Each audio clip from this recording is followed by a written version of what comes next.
det er jo den ene ting, ikke? At selvfølgelig skal man ikke give asyl til nogen, der lader sig transportere gennem nogle sikre lande. Altså vi kan overveje at behandle asylansøgninger for folk, der flygter fra et naboland til Danmark. Hvis de virkelig er så forfulgt i Sverige, og det er okay, det er ikke urealistisk efterhånden, så kan vi overveje at give dem asyl, men ikke noget med folk, der kommer fra de her fjerne lande. Og der er også en anden god grund til, at det ikke skal være sådan, og det er jo, at selvfølgelig vil de her fremmede fjenders evne til at, og vilje ofte, evne og vilje til at tilpasse sig harmonisk til vores forhold, være langt mindre, jo mere fremmede de er for os. Ja, altså det bliver også brugt, mange af dem bliver brugt i sådan et skakspil fra Erdogan, for eksempel.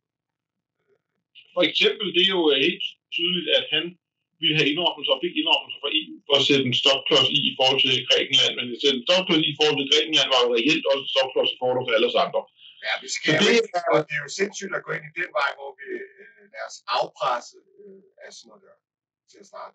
Ja. At man så selvfølgelig selv har et ansvar også som idiot dansk regering ved, at man bomber. Nu ved jeg godt, det ikke er Syrien, det handler om der, men man har bombet Libyen og fjernet Gaddafi, så der kom en enorm sværm fra Afrika, og man gik ind i Irak og fjernede Saddam, så der kom folk fra Irak. Altså, man er jo også idiot. Men må det ikke, danske regering er helt på linje med efterretningstjenester i USA, da de gav de der jihadister våben i starten af sidste årti? Jo. Man kan sige... altså, den danske regering er altså too stupid to live, er egentlig det, man kalder det. Men det er det. De er ret dumme. Der kommer i hvert fald ikke et løftet pegefinger fra Danmark, når de ser John McCain stå med jihadister nede i Syrien og give dem våben. Ej, nu har jeg ikke set det billede, men altså, jeg til gengæld så vil jeg bare sige, vi ved jo, at Osama bin Laden blev støttet af USA i kampen mod Sovjetunionen, og det var nok ikke den bedste beslutning at sørge for, at han blev så god til at kæmpe, vel? Så det bliver så dumt, og det her med at tro, at man skal ud og redde verden, når man ikke forstår verden. Det er jo det, der er problemet. Alle de her mennesker, der tror, de er så kloge i Vesten, de tror, de forstår verden, og alle vil gerne have demokrati. Og jeg er bare sådan, man behøver ikke være særlig vidende om verden for at indse, at nej, de ønsker ikke demokrati. Og selv hvis de tror, de vil have det, så kan de ikke finde ud af det, hvis de får det. Jamen, det er ikke mere end få år siden, hvor vi havde sådan selvrensagelsesdebatter omkring Irak og Afghanistan, hvor man fandt ud af det, så vores aktivistiske udenrigspolitik, den var helt håbløs. Men nu står vi her tilbage få år senere, så er vi tilbage igen. Vi er tilbage igen med det samme. Altså. De bliver aldrig klogere. Det er sådan nogle idioter som Lars Løkke og Mette Frederiksen. Altså prøv at se, når vi taler om aktivistisk udlændingepolitik, det er det skulle da også at pumpe milliarder af vores skattekroner i en krig, der ikke kan vinde til Ukraine. Ja. Det er også aktivistisk udenrigspolitik. Hun er så dum, Mette Frederiksen. Hun er virkelig ubegavet. Altså det er virkelig en kvinde af folket, og det siger jeg ikke, fordi jeg har noget mod kvinder, men en kvinde af folket, det er jo det, der kendetegner en meget jævnt begavet kvinde. Og hende og Barbara Bertelsen er jo gode til magtspillet, men de er jo ikke særlig vidende og begavede mennesker i virkeligheden. Nå, det der sker, det er, at selvfølgelig er der en hel masse, inklusive de to Paludan-kopister i Socialdemokratiet, Frederik Vad og Kåre Dybvad Bech, som gerne vil have, oprigtigt hjerte gerne vil have de syriske asylansøgere tilbage. Eller velfærdsmigranterne, eller dem, der var for kujonagtige til at aftjene deres værnepligt, hvad vi nu end kalder dem. Men det var jo det, de var. Det var jo ikke så meget, fordi de var forfulgt, det var mere, fordi de ikke ville aftjene værnepligt. Og det kan jeg sådan set godt forstå, fordi hvem har lyst til at aftjene værnepligt for Assad, det er bare det. Det er jo ikke Danmarks problem. At man er i et lorteland, hvor man ikke har lyst til at være soldat, er jo ikke Danmarks problem. Det er jo i øvrigt heller ikke konventionernes problem, fordi det er meget tydeligt i flygtningekonventionerne, at nej, man kan ikke få asyl, fordi man skal aftjene værnepligt. Uanset hvor nederen i et land er. Ja, men det er jo også bare en løgn, fordi mange af de der mennesker, de er faktisk taget hjem på ferie, altså til Syrien, i løbet af de seneste 10 år. Så det er jo bare, bullshit. Folk, der søger asyl, lyver jo næsten altid. Og i øvrigt er det jo en løgn i sig selv at påstå, at man er flygtning, når man har været igennem Tyskland, og så banker på Danmarks dør. Det er ikke fordi, man skal flygte fra Tyskland, vel?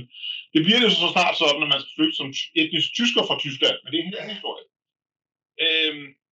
Jeg kan jo konstatere, at når man lige ser, hvad der er dernede, så var Assad noget mere nederen og syg, end man lige får indtryk af, når man ser et fint poleret interview med den berømte øjenlæge. Fordi der var jo altså torturfængsler i den grad. Men det ændrer ikke på, at... Altså lad os bare lige være ærlige omkring Assad. Han var vært, som er nationalsocialist. Ja, det er derfor, han aldrig kunne lave en alliance med Israel, selvom det nok ville være bedst for ham. Og så var det jo en kamp for liv og død, hver han gik i krig med jihadister, og det er derfor, det gik så voldsomt for sig. Han var jo ret sekulær. Altså han var alavit, som jo man kan diskutere, om det overhovedet er muslimer. De fleste muslimer anser jo slet ikke som det, men jeg tror, at Iran af bekvemmelighedsårsager synes, okay, i en form for shia-muslimer, og det er de jo også, hvis det er sådan, at man overhovedet anser dem som muslimer eller videre, så er det jo i givet fald shia-muslimer, fordi de jo er ophøjet Ali til at være en form for profet i egen ret, og også drikker vin og tror på reinkarnation. Så altså, jeg ved ikke, hvor meget muslim der er i det. Det kan man diskutere, ikke? Men det var ikke så, det var sekundært, det der religion for ham. Det handlede mere om ideologi, det der Baath-ideologi. Jo, han var ikke, altså når du siger nationalsocialist, som I understreger, han var jo ikke en NSDAP Hitler-nazist, men der var selvfølgelig, altså han var socialistisk nationalist i hvert fald. Jeg tror også, han fik helt meget hjælp, eller hans forfædre, far, helt meget hjælp med nogle nazister til at tage magten. Jo, det er sikkert rigtigt, og det er så historisk tilbageblik. Men altså en arabisk nationalist af en eller anden art var han jo, men i bund og grund var han jo bare en diktator. Ja. Og som jo har behandlet sit eget folk utroligt dårligt, og også dumt i øvrigt, ikke så begavet, fordi jeg har jo så læst en analyse i New York Times, hvor det fremgår, at han betalte jo simpelthen hæren så dårligt, at officererne de stjal madrationer fra de menige. Okay, hvor fedt er det at være menig, så man får en usel løn, og så ens vagter bliver inddraget af korrupte officerer, som desuden stjæler ens mad. Det er nok ikke lige det, der motiverer en til at kæmpe meget for regimet. Vel? Og selvom de danske feltrationer, de er nok bedre i dag, men da jeg var inde, der var det sådan 30 år gamle fra den kolde krig, så var de nok dårligere end de danske. Og de danske var virkelig dårlige. Altså det danske var jo det vigtigste mad, kan man sige, ikke? Altså, så her er det jo sådan, at du ikke får noget mad overhovedet, så vi tager det fra dig, ikke? Så det bliver dårligt, men altså, det er jo problemet, eller ikke problemet, men det gode med den her situation, som er trist, men PR-mæssigt interessant, det er, de vil jo ikke hjem. Altså nu det, de flygtede fra, som de påstod, de flygtede fra, det er jo væk nu, men selvfølgelig vil de ikke tilbage. Det kan du da være helt sikker på, at de ikke vil. Nej, hjem, det skal de. Det var aftalen. 2.000 af dem, eller 2-3.000 af dem har allerede fået permanent opholdstilladelse. Og mange af dem har også fået dansk indfødsret. Ja. Er det ikke fucked up? Det burde jo være sådan, at som flygtning kan man aldrig få permanent opholdstilladelse. Ja, hvordan kan politikerne stå og sige, det er i 2015, de skal hjem igen på et tidspunkt, og så giver man dem statsborgerskab og permanent opholdstilladelse. Hvad foregår der? Hvad laver vores politikere? Bare fordi, at der er sat en eller anden proces i gang med alt muligt pisse i gang i 80'erne, så skal det ikke stoppe det, eller hvad? Så står det og siger, at vi er bundet af konventionerne. Så lad være at stå og sige det på live tv, og ikke gå til vand. Øvrigt er min opfattelse, at jamen enig, altså det er jo bare løgnagtigt, ikke? Og så må man også sige, jamen altså hør nu her, en konvention er et stykke papir, som man kan vælge at være med i eller ej. Og man kan vælge at træde ud. Hvis man vil, så kan man træde ud af den europæiske menneskerettighedskonvention, eller man kan vælge at lave forbehold over for enkelte artikler. I vores tilfælde vil det være meget relevant at lave et almindeligt forbehold over for artikel 8, om det er jo den, man bruger som falsk asylant. Når man så ikke vil hjem igen, så siger man, jeg har sådan en stor tilknytning til Danmark, og min familie er her, og så videre, og jeg er bare sådan, jamen så kan hele min familie jo rejse med hjem, så er det problem jo løst. Men det kan man gøre, og så er der jo også Finlandsmodellen, fordi Finland gør jo det, at de siger bare, jamen altså vi har vores lov, og så bliver de dømt og skal betale erstatning til dem, de har sendt hjem. Så siger de bare, okay, men vi betaler de her 20.000, værsgo, og vi noterer også, at I synes, at det var ikke i orden at sende dem hjem, men det synes vi. Altså, jeg tror, det er 20.000 kroner værd, hvis vi får sendt 10.000 vis af syre hjem. Lad mig sige det sådan. Det er det går nok. Det er det jo, og altså, realiteten er jo, den her domstol. Og der klæber så meget lort til Mette Frederiksen, den regering, der er i dag, så det er et dråbe i vandet i forhold til alt det andet. Så det vil blive glemt hurtigt. Danskerne vil jo ikke blive sure over det. Det vil være nogle meget få venligboer. Jeg kan så forstå frihedsbrevet, som Mads Brügger udgiver. Han skrev jo her i det seneste nummer af Fri Mads, at venligboerne eksisterer ikke længere, bortset fra en lille afdeling i København af hende her Lise Marstrand Jørgensen, som er jo bare en forfærdelig venlig forfatter. Men alle de andre steder, der er det gået i sig selv igen. Der er der ikke nogen venligboere længere. Men udover de her venligboere, så er der jo ikke rigtig nogen, der vil protestere særlig meget over, at de her syrere bliver sendt hjem. Fordi det er jo konstateret som åbenlyst sandt, at de var ikke en berigelse.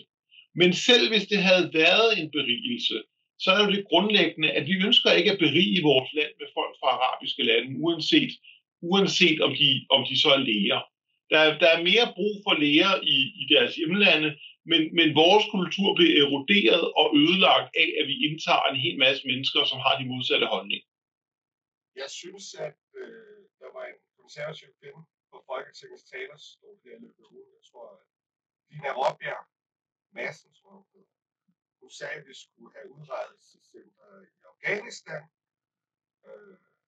Men hør nu her, og Syrien, det burde jo. Hun er Søren Papes stedfortræder, som jo medlem, da han døde. Det er jo bare stram kurspolitik. Så det, som var forfærdeligt for 5 år siden, det er nu sådan en fuldstændig mainstream for oppositionen at sige. Hvilket jo ikke kun for oppositionen, fordi mureren fra Etiopien, Mathias Tesfaye, han prøvede jo at få et udrejsecenter i et asylcenter i Rwanda. Men det er jo også fint logik, hvis vi kan give Taliban 100 millioner til et eller andet nødhjælpspis, og Syrien, de jihadister i Syrien har også fået 50 millioner. Hør nu her, det er ikke fin logik. For det første, så man har kopieret min politik, men man har gjort det på en måde, som man ikke kan gennemføre. Fordi min politik var at gøre det i Nordøstgrønland, som er en del af riget, og derfor så kunne det meget nemt lade sig gøre, fordi vi har kontrollen. Rwanda og Afghanistan har vi ikke kontrollen, så det er fint at putte ideen frem, men realiteten er, at det kan ikke lade sig gøre. Der er jo nogen, altså, det er jo det, der er problemet. Det er jo, de kopierer min politik, men med en lille twist, som gør, at det ikke kan lade sig gøre, fordi nej, selvfølgelig kan vi ikke lave et udrejsecenter i Afghanistan, som hører under Taliban. Så var Rwanda mere realistisk, og så gik det jo så også heller ikke op i en større løsning. Så Nordøstgrønland, det virker. Ja, det er også, jeg tror, altså, mange vil bare til frivilligt hjem, hvis de fik at vide, at de skulle være det. Det er alle sammen. Altså, når først det er placeret, hør nu her, vi behøvede kun at plads til 10 i udrejsecenteret i Nordøstgrønland. Så lavede vi en propagandavideo, hvor vi viste de 5, der var kommet derop. Så er der jo ikke nogen, der ikke rejser frivilligt længere. Altså, især ikke, når problemet er jo så, ikke problemet, men det gode med den situation, det er jo, at man kommer først hjem fra Nordøstgrønland, når man selv betaler flybilletten fra Nordøstgrønland hjem til sit land. Ja, så kan jeg også lide medierne, alle deres tårperser-fortællinger. Den ene velintegreret efter den anden i medierne, men nogle af dem, så ser man et eller andet. Her er Rawala, hun er socialrådgiver.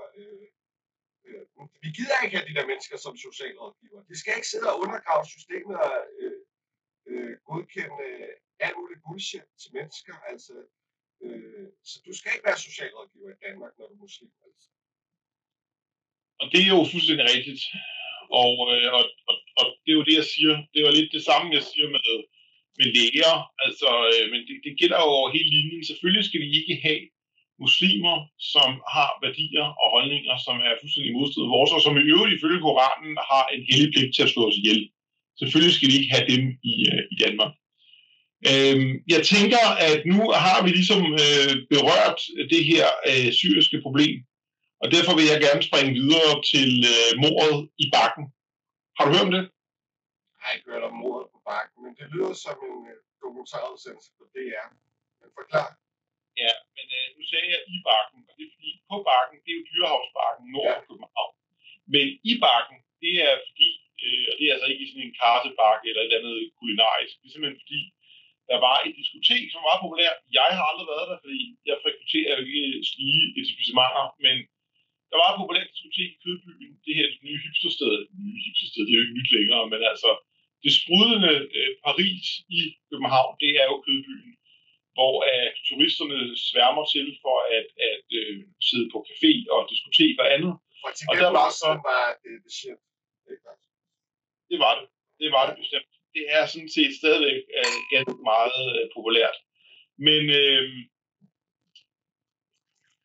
der var et diskotek, der hed Bakken, og der var så en ung mulat, jurastuderende, der hed Jonas, som jo havde, jeg tror han var halvt af halvt,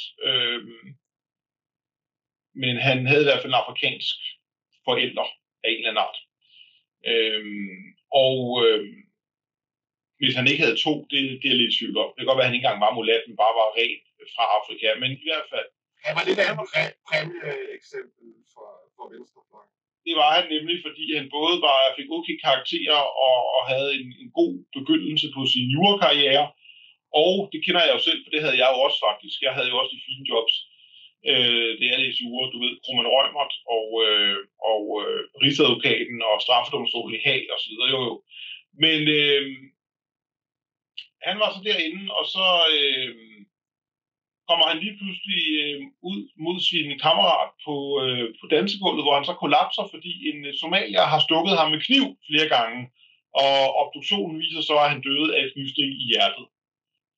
Og den her somalier, han når det ikke at fange, fordi han af uansagelige årsager, så kunne han åbenbart godt være i Somalia, for han valgte at rejse hjem til Somalia, inden at han blev fanget. Og i Somalia, der prøver man så at få ham udleveret fra, fordi han har dansk statsborgerskab. Igen absurd, men okay, det har han altså.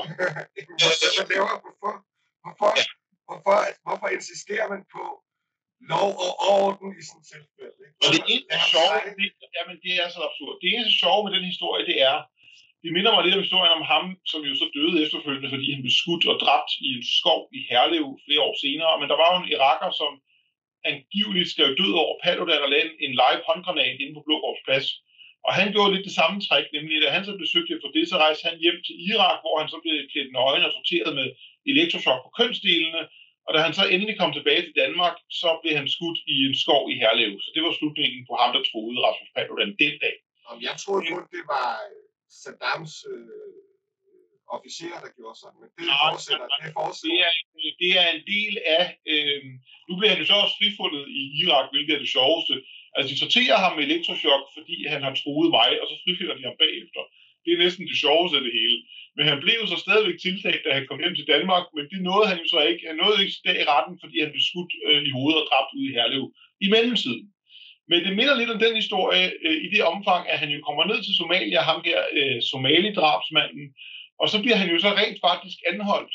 Og så fører de simpelthen en straffesag mod ham for mordet i Somalia, hvor de har deres bevisførelse, det er nogle satellitfotografier fra Google Maps af Bakken i Kødbyen, og 2 vidner, som aldrig var til stede, som slet ikke var der, da det skete.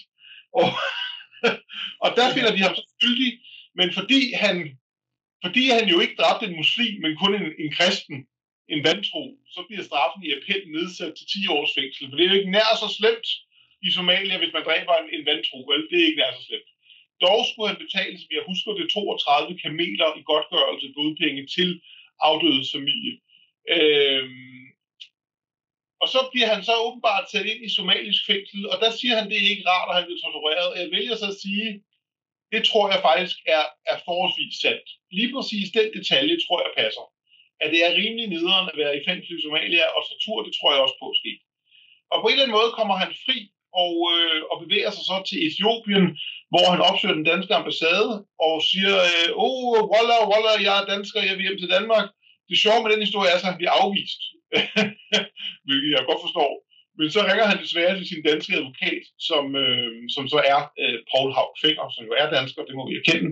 Meget, meget venstreorienteret dansker, venstrefløjens præmieadvokat ud over Knud Folchak. Men det er nok flere i virkeligheden. Men en af dem, og han får så arrangeret at komme tilbage i Danmark, og snart han gør det i august i år, så bliver han så prompte anholdt i lufthavnen. Og i dag, den 12. december 2024, der får han så sin tilståelsesdom i Københavns Byret. Så det er noget, der har været længe undervejs. Men over den 10 millioner kroner skattekroner senere. Sikkert mere. Jeg synes, det er dårligt givet. Det kunne vi godt have brugt på ældrepleje eller sådan noget. Det kunne vi, især fordi det jo sagtens skal være, at han ikke får frataget sit danske statsborgerskab. Sandsynligheden for det er jo næsten 0, fordi det er jo ikke bandekriminalitet. Og vi har jo en bandekriminel morder fra den her Christiania-sag, hvor alle 4 blev idømt livsvarigt fængsel i øvrigt ude på Stjerneskibet. De plukkede jo ind i sidste år, i august 23 på Stjerneskibet. Og en anden sag, vi kan tage, der var det jo sådan, at de 2, der rent faktisk skød, der har man kun fået fat i den ene. Men man har så også fået fat i de 3, der hjalp med til det. Altså arrangeret, en af dem, han tog imod deres tøj, da de kom efter drabet og brændte det, og en af dem stod for transport og sådan noget. Og alle 4 har fået livstid. Og det er jo fordi, man anses jo som medskyldig i drabet, om man så skyder eller bare er med til planlægning og udførelse. Så det kan man sige, der bliver noget lidt videre i vores retssystem. Førhen, der kunne de jo bare sige, jeg vil ikke noget. Ja, men grunden til, at jeg nævner det, er fordi, for det første, livstid skyldes jo den her bandefordobling. Altså bandekriminalitet gør jo, at strafferammen stiger med indtil det dobbelte. Ikke? Og det vil sige, at hvor det normalt er 12 års for fængsel for manddrab, så er lige pludselig bang livstid. Og så vil jeg også sige, at en anden ting i det også, det er jo, at et koldblodigt planlagt mord, hvor man er flere om det, det er jo generelt er meget værre end et affektdrab, hvor man kommer alene hen og gør noget. Ikke? Altså, det giver sig selv. Man straffer ting hårdere, hvis det er i forening med andre, og man straffer ting op til det dobbelte, hvis det er bandekriminalitet. Den første regel, den er gammel, den har været der i mange år. Den nye regel om en fordobling, hvis det er bandekriminalitet, er forholdsvis ny. Så derfor de får livstid. Men jeg nævner bare den sag, fordi den ene var jo tyrker. Og han er jo ikke blevet udvist, selvom han er... det passer ikke, han er blevet udvist. Men en af dem er dansk statsborger, hvor man har begæret, at han fik ophævet statsborgerskabet. Det var sådan, det var. Tyrkeren af dem, han er blevet udvist permanent efter dom, men efter afsoning selvfølgelig. Men den dansker, som var mest nederen, der vil man gerne fratage ham statsborgerskabet, og det nægtede retten. Og så sagde anklageren bare, jamen altså, hvis det her ikke er nok til at fratage statsborgerskab, at man laver et koldblodigt bandedrab, hvad er så nok? Og der er mit problem jo, og det kommer landsretten jo også til at stilling til, fordi det står, så vidt jeg kan huske i forarbejderne, at det netop er udvidet til også at gælde bandekriminalitet. Så det er ikke længere kun et spørgsmål om terrorisme og nationens sikkerhed. Det er udvidet til, man kan også fratage statsborgerskaber, hvis det er bandekriminalitet. Men det må man bare sige, at ham her somalieren, som stak Jonas i hjertet med en dolk, det var ikke bandekriminalitet. Det var jo et nedrigt, forfærdeligt, afskyeligt drab, begået af et dyr i virkeligheden, mere eller mindre. Altså, fordi er man ikke lidt et dyr, hvis man tager et kniv og stikker den i hjertet på et sagesøgt uskyldigt menneske på et diskotek? Det vil jeg sige. Og en, der har en god aften, både nat i byen, så får bare et kniv. Det er jo, man laver den der somalier overhovedet på diskotek. Han må ikke drikke alkohol jo. Altså, det er meget mærkeligt.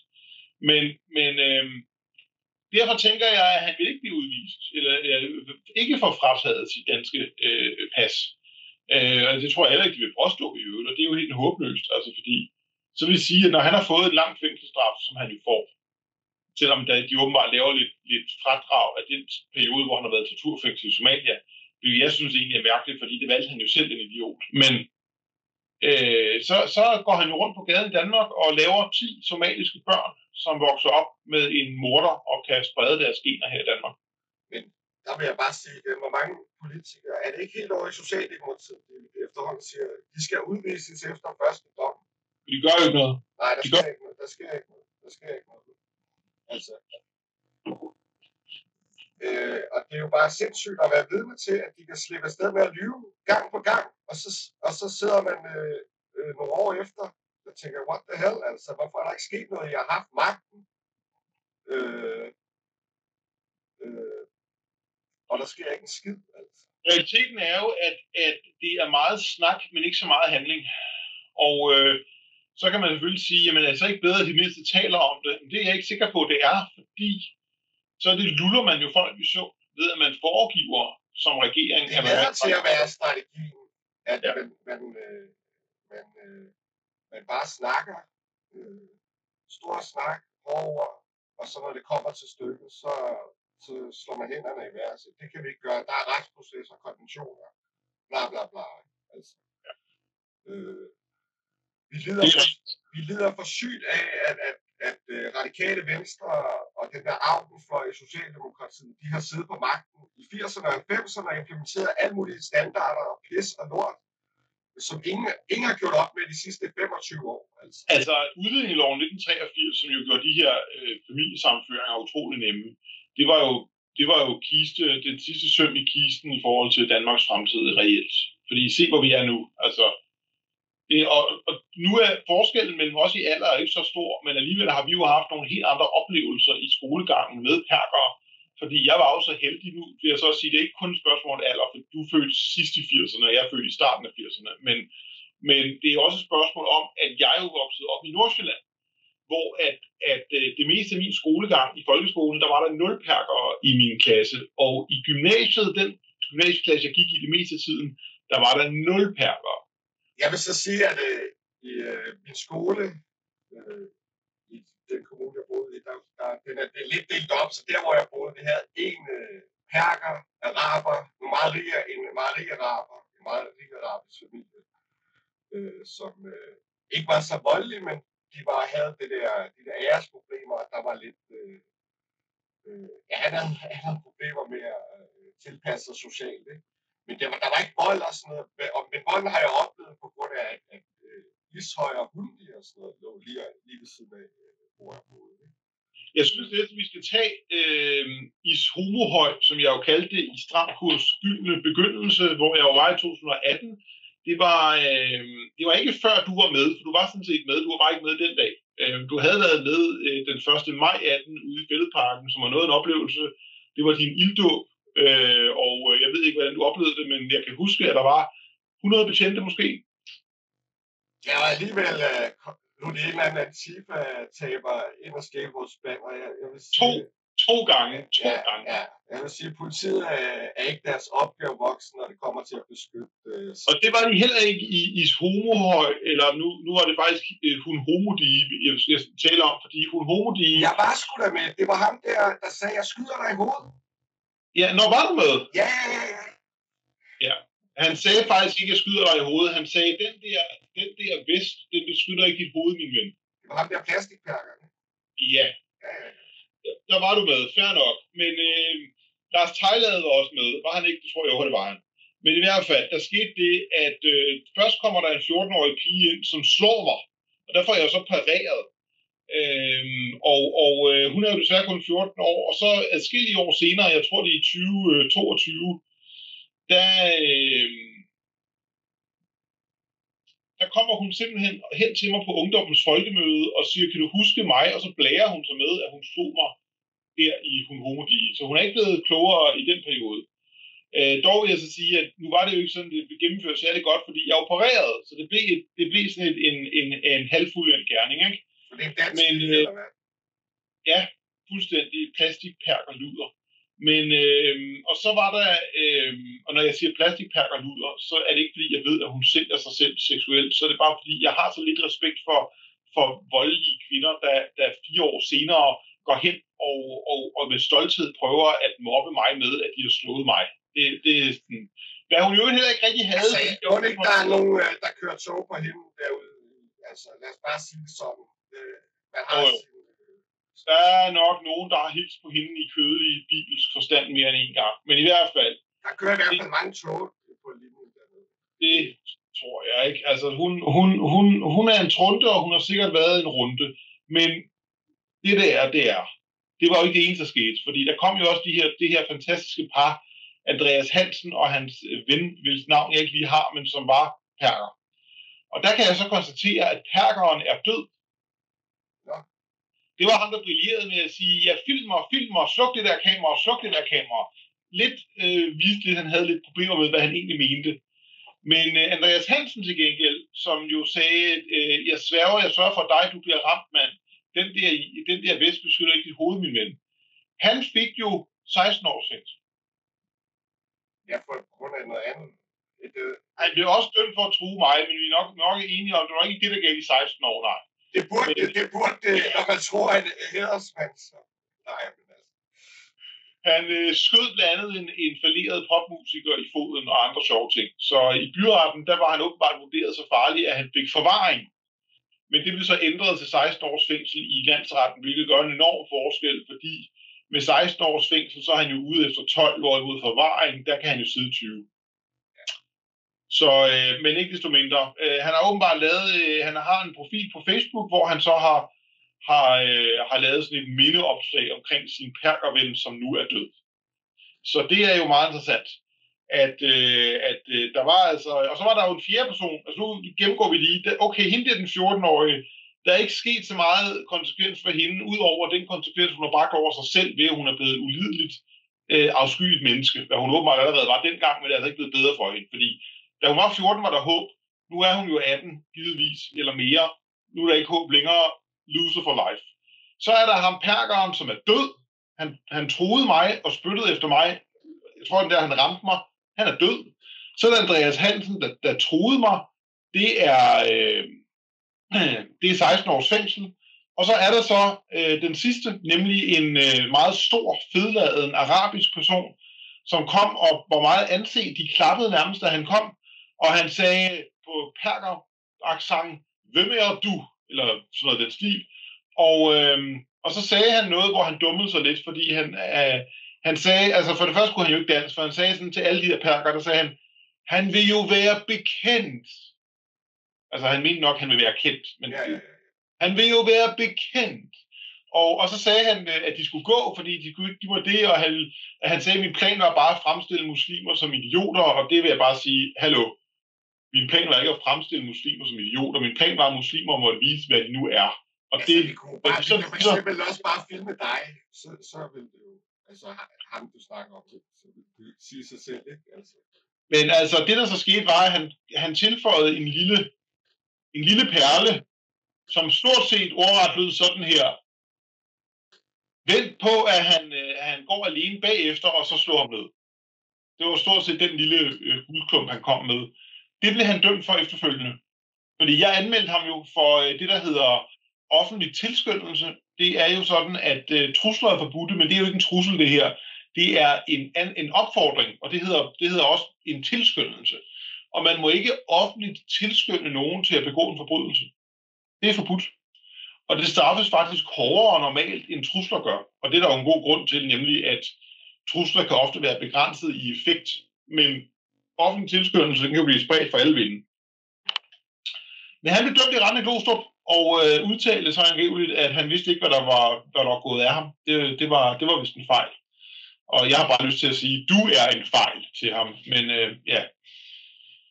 Så derfor kan man sige, at vores oplevelse i Hunhomodi den dag medførte alligevel lidt konsekvens for de fleste. Siger retten så, okay, vi kan forstå, at du var blevet ophidset og provokeret af Stram Kurs-demo, så det er formidlende omstændigheder? Det har de næsten aldrig sagt af den grund, at det er der ikke grundlag for. Det er det samme som at sige, at en kvinde, der går med et kors skørt, hun er ansvarlig for, at hun bliver voldtaget, ikke? Så det er jo victim blaming. Men der var en enkelt gang, hvor retten sagde det på Frederiksberg, men det er mange år siden. Men det er der ligesom ikke noget. Altså, det er jo helt absurd. Og i Sverige til gengæld, der er der begyndt meget med det, at det er hans egen skyld, han bliver truet på livet, fordi han har været provokerende over for et bog. Ikke? Der er der flere domme, der nærmest siger det. Ikke så meget ved, at de ikke så meget i forhold til at frifinde, det gør de ikke af den grund. Men i forhold til, at jeg ikke skal have nogen tortgodtgørelse, der er det blevet i flere byretter nu, at normalt får man jo en tortgodtgørelse svært, når man bliver truet. Men der har de så sagt, men under omstændighederne, så skal du ikke have nogen tortgodtgørelse. Også selvom du bliver psykisk hårdt påvirket af det. Ja, det er de ligeglade med. Men der er dog også en landsretsdom i Sverige, som fuldstændig ignorerer det. Altså, så hvor argumentet bliver jo altid fremført. Altså argumentet er jo altid for dem, der har troet, at det må være i orden. Han skal i hvert fald ikke have nogen penge, for den selv ved om det. Og der er en dom fra det, der hedder Göta hovrätt, som jo dækker noget af det sydlige Midt-Sverige, omkring Jönköping og op efter, som jo bare tilsidesætter det argument fuldstændig. Så. Men jeg stadfæstede slutning for retten i Kalmar om, at jeg skulle have 10.000 svenske kroner i tortgodtgørelse. Men altså, det var jo bare for at nævne... Måske skulle du blive hinduist, Rasmus, fordi karma er på din side. Karma er på min side, og man kan sige, der er jo ikke nogen tvivl om, at det er jo det, der holder mig, ikke det eneste, der holder mig op at køre, men altså, det hjælper selvfølgelig for mig, at jeg har ret. Altså, jeg ved åbenlyst, at jeg har ret. Det er jo en hjælp, ikke? Altså, det er jo, der er ikke så meget tvivl der, vel? Jeg kan tvivle på, om jeg er særlig flittig altid, om jeg er og der er alle mulige evner. Min evne til at være social med mange mennesker på en gang det kommer så også an på, hvem de er, vil jeg sige. Men der er alle mulige ting, jeg kan have tvivl omkring. Men i forhold til, om jeg politisk har ret, og jeg kæmper en rigtig ærefuld, sand kamp, der er der jo ikke nogen tvivl. Og det er jo fordi, virkeligheden taler jo hele tiden til min fordel. Altså. Så det er jo så enkelt. Ja. Jamen, præcis. Det kan godt være, at medierne kører fuldstændig op og sådan noget, men i længden får du altid ret. Det glemmer de så lige at følge op. Jo, men jeg har jo ret, og i øvrigt heller ikke kun omkring det, fordi altså, der var jo også den her absurde barnekiste-gate, hvor jeg blev beskyldt for at demonstrere med stram kurs ved en barnebegravelse ved Islamisk Trossamfund i 20. Og der var sådan nogle ting at sige omkring det. For det første, der var ikke nogen barnebegravelse, da stram kurs var der. Og for det andet, jeg var der slet ikke. Der var 2 andre fra stram kurs, men der var ikke nogen barnebegravelse der. Og det har Berlingske også konstateret, og jeg sagde jo hele tiden, det passer ikke. Og så kan man så sige sådan her, hvordan vidste jeg, at det ikke passede? Jamen, jeg kan sige sådan her, at der var adskillige, bare det, at muslimerne påstår, der er en barnebegravelse. Allerede det lyder for fantastisk til at kunne være sandt. Men hvorfor skal man åbne rustvognen og vise en barnekiste? Hvad skulle formålet være med det? Ja. Jamen, det er selvfølgelig at få lavet en løgnehistorie. Og det Berlingske så afdækkede, det var, at 2 timer tidligere, inden Stram Kurs ankom, der havde der været en barnebegravelse. Ja. Men det var kørt væk. Der var ikke noget. Men det var rent Pallywood, det der. Pallywood. Det var det. Men der viste også, den der sag viste faktisk, hvor impotent resten af højrefløjen er, fordi var det ikke Søren Espersen, som ellers er en god mand på mange måder, var det ikke ham, der var ude og skældte dig ud og sige, fy skamme? Altså det tror jeg, det er, men jeg tror, han har ændret mening siden, må jeg så sige, trods alt. Fordi han jo rent faktisk har altid hilst så pænt på mig, og jeg kunne også komme til en 70-års fødselsdagsreception i Folketinget.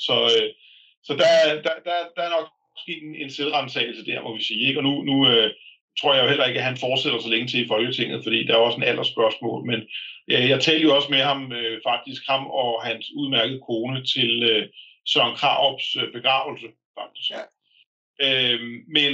Men til gengæld var der en masse andre, som bestemt aldrig har ændret deres adfærd. En person, som jeg synes er meget relevant at nævne i denne sammenhæng, det er jo den person, der skrev svin, bare svin. Nu skrev han så ikke, at jeg var et svin, men det var nok det, han mente mere eller mindre, selvom svin kan også være svin i flertal. Og den person, det var ham, der skal beslutte, om jeg skal tiltales for koranlovsovertrædelse, nemlig Peter Hummelgaard. Ja. Så han er jo lidt inhabil der, hvad jeg også har sagt til Radio 4, at Peter Hummelgaard har jo svinet mig til i flere omgange. Hvordan kan han være habil i forhold til at beslutte, om jeg skal tiltales? Nej. Så det er jo... det er absurd, at folk, hvor den indre svinehund stikker frem, de skal stå og dømme dig, ikke? Men det burde være nogle mennesker, der er lidt mere format og lidt mere salige på et eller andet sted. Ja, de er svære at finde i Danmark, men altså, det fører os jo nok til nogle andre ting, som er meget mærkelige her i Danmark i retssystemet, nemlig at man må gerne begå indavl i Danmark. Altså, man må gerne forplante sig med sin fætter eller kusine og lave dysfunktionelle, genetisk handicappede børn. Det må man gerne gøre i Danmark. Både forplante sig med dem og gifte sig med dem. Og der ved hvor mange, der bliver gift om dagen, der er fætter og kusine. I Danmark? Ja. Om dagen? Nej. 4 om dagen. Det er sindssygt. 4 par om dagen. Det er jo sindssygt. Altså, det er sindssygt. Det er jo helt jeg har jo læst dokumentation om det der allerede for 20 år siden i Københavns Kommune, der har man dokumenteret, at det skabte voldsomme problemer, og det belastede velfærdssystemet enormt, fordi at de der børn, de bliver jo fucking spasser og mongoler og alt muligt pis. Så hvad foregår der altså? Og altså, så er det, vi har aldrig haft, det har altid været set ned på i Danmark, det der. I øvrigt så det en ting er, det altid været set ned på. Jeg kan da ikke, erindre, at det har været særlig mange danskere, der nogensinde har gjort det der. Nej, det har det måske... Det er da helt uhørt at overveje at gifte sig med sin fætter eller kusine. Altså. Ja, det er fuldstændig vanvittigt, altså. Men der kommer et borgerforslag fra Stram Kurs inden de få kommende dage omkring at forbyde fætter- og kusineægteskaber, at forbyde at have vaginal samleje med fætter eller kusine, og at fætter- og kusineægteskaber indgået i udlandet har ingen retsvirkning i Danmark eller for danske statsborgere. Men der er så meget med vores lovgivning, hvor det er baseret på, at det kunne danskerne aldrig finde på. Og så alligevel, har man importeret fremmed, og så skal... Jo, og så i øvrigt, altså jeg synes, det genetiske argument er nok i sig selv og er helt afgørende, men der er også rigtig mange andre argumenter, fordi undersøgelser viser faktisk, at indvandrere fra Pakistan og Libanon, de gifter sig meget mere fætter og kusine i Danmark, end de gør i hjemlandene. Altså i hjemlandene gifter de sig mindre med fætter og kusine, end de gør i Danmark, de her mennesker. Og det er også et spørgsmål om, at risikoen for tvangsægteskab er meget større, hvis det er fætter- og kusineægteskab.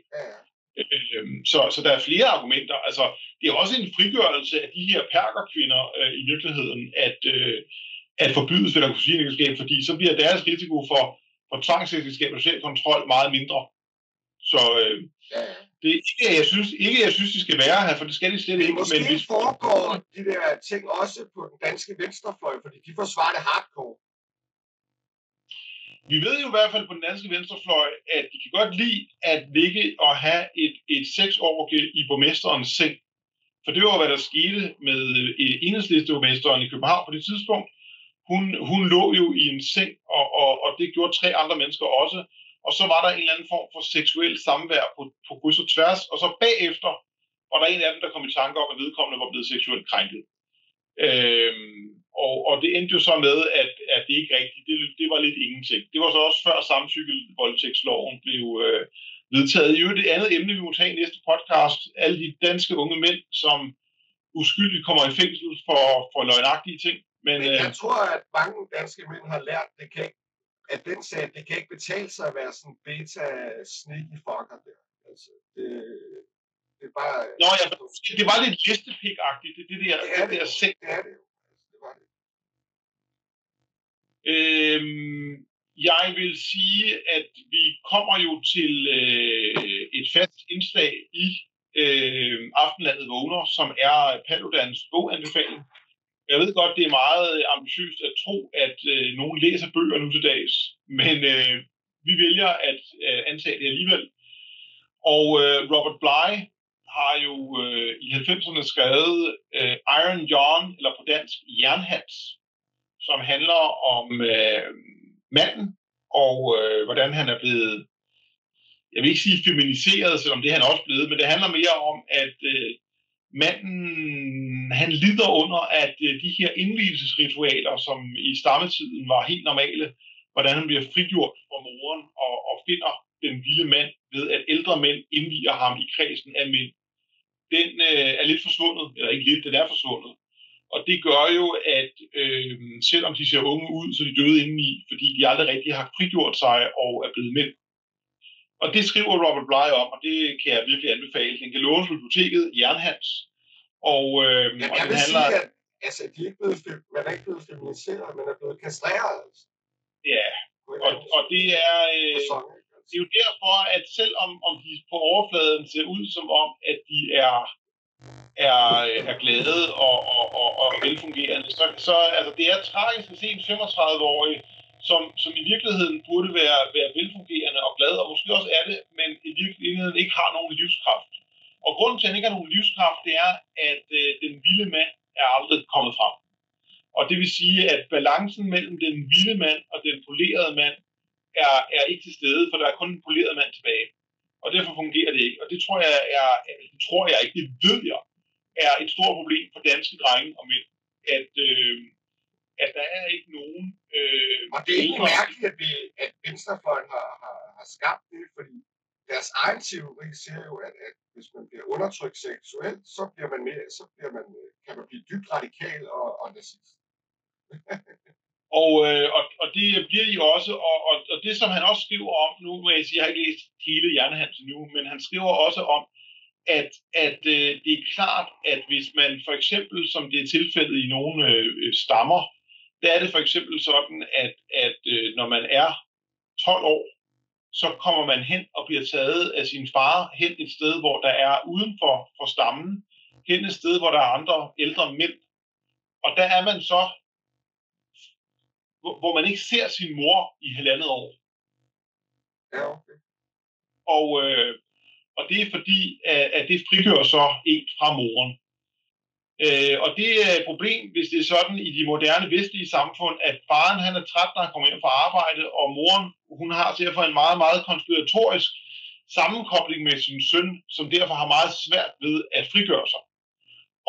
Og nogle gange, når han prøver på, altså ofte bliver han jo aldrig frigjort, og han finder aldrig den vilde mand, og det er det, vi taler om, så ender han uden livskraft. Men nogle gange bliver frigørelsen så brutal, fordi han ikke kan andet, han ved ikke, det er ikke bevidst, men han begynder at være fræk og hård i tonen over for sin mor, fordi han har et eller andet urbehov for at frigøre sig. Og det er meget interessant og relevant. Og Robert Bly understreger også, men hallo, det her det handler ikke om, at man ikke kan lide mødre, eller at man hader kvinder. Det er slet ikke det, det handler om. Fordi vi kan godt lide kvinder og mødre, men det handler om, at drengen bliver nødt til at frigøre sig fra kvindens kontrol. Det er det. Men prøv at holde konferencer, hvor man inviterer forfatteren der til at holde taler. Han er død. Men jeg kan sige til dig, at vi har jo stiftet en broderorden, som jo netop har til formål at blandt andet dyrke det maskuline blandt mænd. Og det er jo netop derfor, at jeg blandt andet læser Jernhans, fordi jeg jo er med i det projekt. Jeg vil ikke gå så langt som at sige, at jeg er med i broderordenen, fordi det er jo hemmeligt, hvem der er med i broderordenen. Men det er i hvert fald et behov, der er ikke nogen tvivl om. Der er behov for noget maskulin kun for mænd, som kan styrke mænds maskulinitet og den vilde mand, og frigørelsen for moren. Fordi som Robert Bly skriver, de 35-årige, mange af dem har heller ikke frigjort sig fra moren. Altså den gyldne bånd. Jeg vil sige, det er en bedre strategi end venstrefløjen, fordi jeg tror, hvis du undertrykker de der behov imellem, så ender de bare med at blive dybt radikale, som venstrefløjen er i gang med lige nu. Ja, enig. Når vi taler om dybt radikale, så har der jo også været i nyhederne, at altså Ekstrabladet er jo bare en løgnavis, men vi har jo en nyhed om, at en ung mand er blevet varetægtsfængslet for et eller andet, han har skrevet på Telegram, som jeg forstod det. 1000 forhold omkring deling af ekstremistisk materiale. Ja, og hvordan man kan lave det om til terrorstøtte, det synes jeg er lidt langt ude, men altså, det er jo det, de har. De bliver nødt til at finde på ting, hvis de skal finde nogen fra højrefløjen. Og så påstår Ekstrabladet en mulig absurde ting, at han var en Paludan støtte. Kære venner, han dukkede op, hvor jeg stod og uddelte i 2017. Der stod jeg i valgkampen og uddelte pjecer på Christianshavns Torv til kommunalvalget. Der dukker han op. Det kan jeg jo ikke forhindre manden i, vel? Altså. Og i øvrigt har han jo heller ikke begået terrorisme. Altså, det er jo sådan en keyboard-kriger. Ja, men jeg tror, at problemet er, at han deler videoer fra sådan nogle neonazistgrupper, der opfordrer til voldelig opgør. Og det er jo bare idiotisk. For det første, så er nogle af de der neonazistgrupper, det er bare honeypots, der er oprettet af FBI og sådan noget. Det kan man tydeligt se på produktion. Det er sygt velproduceret Hollywood-agtige produktioner. Altså, og det er jo bare hjernedødt at dele de der videoer. Det giver ikke mening, altså. Du får ikke noget ud af det, altså. Uanset hvor vred du er, altså. Men du har ret i, der er også en kognitiv komponent her, eller en mangel på samme. Men det er jo heller ikke, altså det er jo... Selvfølgelig vil PET gøre alt, hvad de kan, for at frame en højreorienteret for et eller andet, så de kan skabe den absurde løgn, at det er sådan en 50-50 situation. Når realiteten jo er, at den eneste reelle terrortrussel mod Danmark er islam. Det kan være, at PET kommer bedre tanker, for de har jo bare samme tilgang, som de har indført over i USA. Altså, det er jo bare idiotisk, altså, hvor man leder med lys og lygte efter højre radikale ting. Så er det bare sådan, du er terrorekstremist, fordi du deler en tale af Goebbels eller et eller andet bullshit. Altså, slap nu af, mennesker. Altså. Det er simpelthen også en dokumentar, hvor Goebbels taler. Altså. noget af det, som... altså Hitler var vegetar, det er ikke sådan alle vegetarer og nazister, vel? Det her Guilt by Association langt ude, men desuden, noget af det, han delte, var jo fuldstændig uskyldigt. En eller anden prepperhåndbog og sådan noget. Altså, hallo. Det må man gerne. Man må gerne dele en håndbog omkring, hvordan man kan stashe og hårde lidt tun på dåse, hvis det er det, man vil. Det er faktisk lovligt stadigvæk. Ligesom det er lovligt at melde sig ind i en skytteforening og gå til selvforsvar og tage jagttegn. Der er masser af ting, man gerne må, som kan bruges til at forsvare sig selv. Og hvis det er sådan, at han har haft de ønsker at hjælpe folk med at forsvare sig selv, så er det jo beundringsværdigt. Det er bare ærgerligt, at han har gjort det på en uhensigtsmæssig måde og blandet de her andre ting ind i det. Ligesom ham der, den 15-årige, som blev dømt til 7 års fængsel, hvor som jeg forstår det, så var det en af dem, han havde kontakt med, var jo en agent for en efterretning. Det er det, jeg siger, det er honeypot. Altså, det er honeypots, de der som vi siger, atomvaffen, for eksempel. Det er ham der, den unge. Du er nødt til at forklare, hvor ser, hvad en honeypot er. Ja, det er, hvor man opretter, altså efterretningstjenester opretter et forum, eller en gruppe, hvor de forestiller at være meget ekstreme, og så lokker de ligesom folk i fælderne. Og der må man sige, at er det så at lokke i fælde, eller er det i virkeligheden at skabe noget kriminalitet, der ikke ellers ville være begået? Ja, der kan man sige, at jeg ved ikke, hvordan det danske efterretningsvæsen må ikke, dansk politi må ikke, men det er jo FBI, der har gjort det, så jeg ved ikke, Men jeg vil sige sådan her, det er jo efter min opfattelse meget tæt på, eller er rent faktisk, at man skaber noget kriminalitet, som ellers ikke ville være sket, fordi hvis den honeypot ikke havde været der, kan det være, at den 15-årige danske dreng slet ikke havde gjort de her ting. Hvem ved? Men der er ikke nogen, der har taget notits af det her. Forsvarsadvokaten fra ham, der knægte, han har ikke taget notits af det. Ingen medier har skrevet. Jeg har ellers skrevet til medier om den der honeypot og haft der fik penge i FBI, der ledte der og sådan noget. Altså, der er dokumenter omkring det over i USA, så det, ja, men der er ikke nogen, der er interesseret i at grave i det her, så det er jo lidt. Så vil jeg også tillade mig at lave lidt reklame for Frihedens Stemme, og det er fordi, jeg har simpelthen valgt i år at lave Paludans julekalender. Og Paludans julekalender på Frihedens Stemme er jo en ny love hver dag, hvor man kan læse spændende ting, blandt andet om 2 af de 3 personer indtil videre, der har været til bekymringssamtale i Indfødsretsudvalget i Folketinget.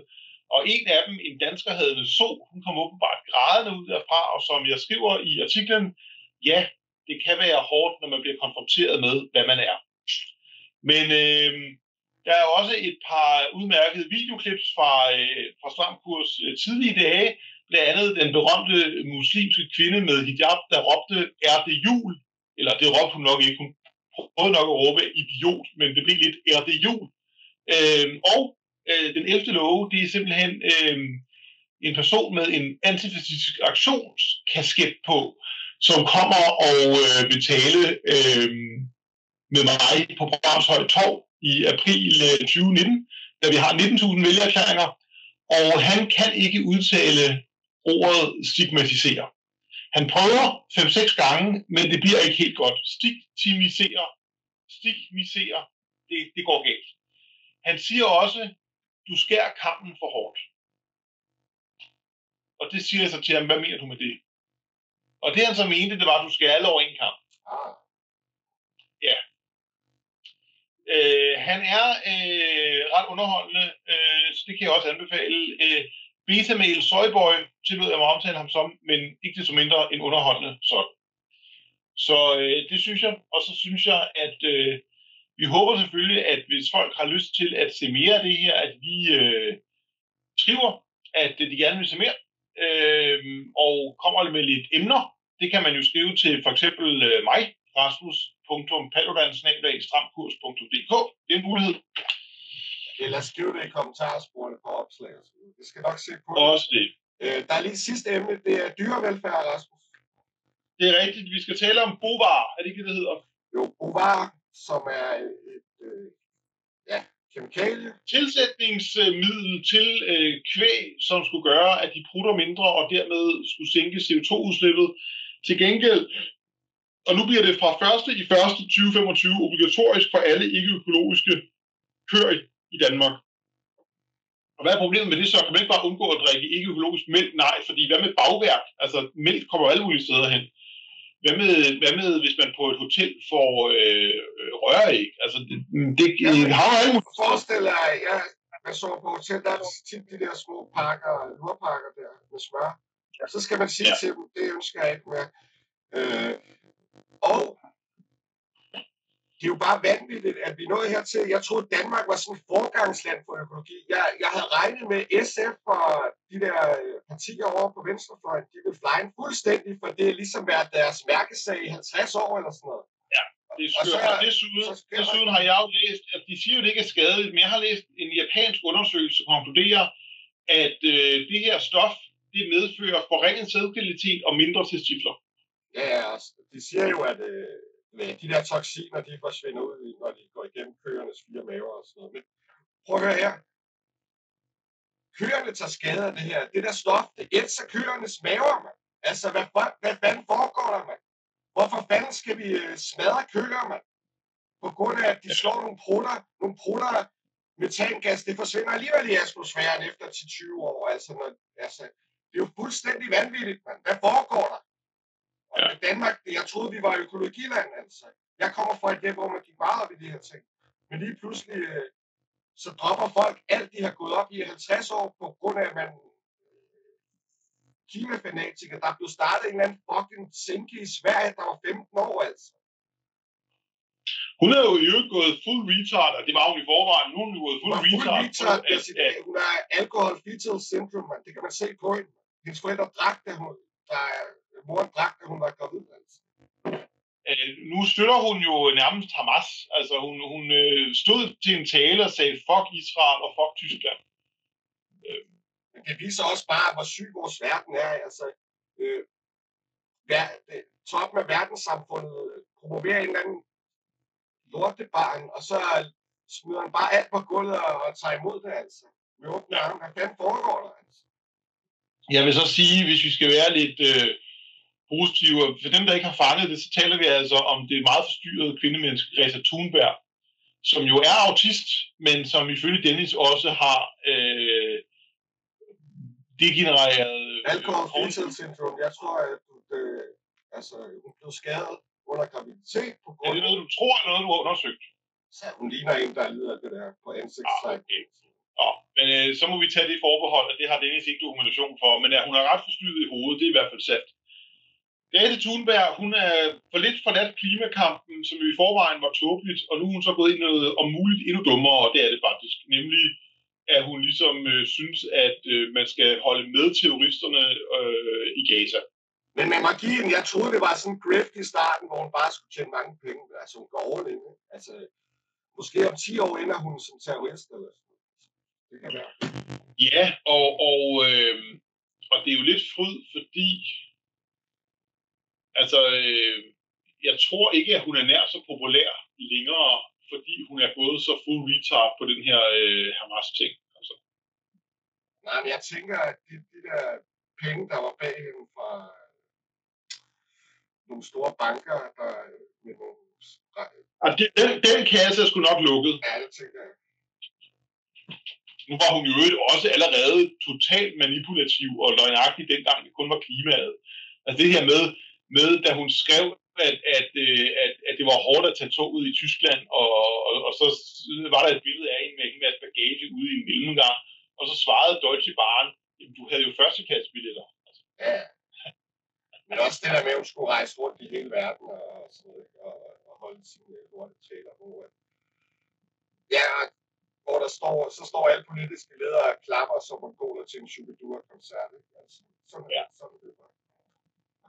Nå, men det der BOVR, det er vanvittigt, og det er vanvittigt, at der faktisk kun er et parti på højrefløjen, der har taget op, og det er dig, Rasmus. Resten, for jeg synes, når man er højere, så går man op i at beskytte dyrene. Det gør man. Og menneskene, men jeg skal lige understrege, Dennis synspunkter er jeg også fuldstændig enig i. Selvfølgelig skal dyrene også beskyttes, altså køerne her. Men prioriteringen er jo først og fremmest, at jeg ikke vil have, at danske mænd og drenge får mindre testikler og dårligere sædkvalitet. Den er dårlig nok i forvejen. Og lurer mig, om det ikke skyldes, at man har gjort sådan en svinestreg flere gange, det bare ikke er blevet opdaget. Fordi det er jo et mysterium, hvorfor at danske mænd har så dårlig sædkvalitet. Men det er nok en grund til, at man har godkendt lort, som... Alle steder, når du undersøger, så alle siger, at vi må nok konkludere, at det handler om alle de kemikalier, der er blevet stoppet i maden siden 60'erne. Og så tager man bare, så lige pludselig skal vi tage imod det med åbne arme nu. Og selv de partier, der traditionelt har været imod det, de siger ikke en pip. Der er kun alternativ respekt for det, men ikke engang Enhedslisten gør det.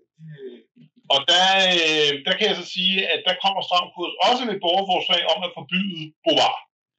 Så det må vi se. Ja. Om det er noget, der finder. Det synes jeg i hvert fald, det burde være, hvis man tænker sig lidt om og bekymrer sig om sine børn eller sig selv.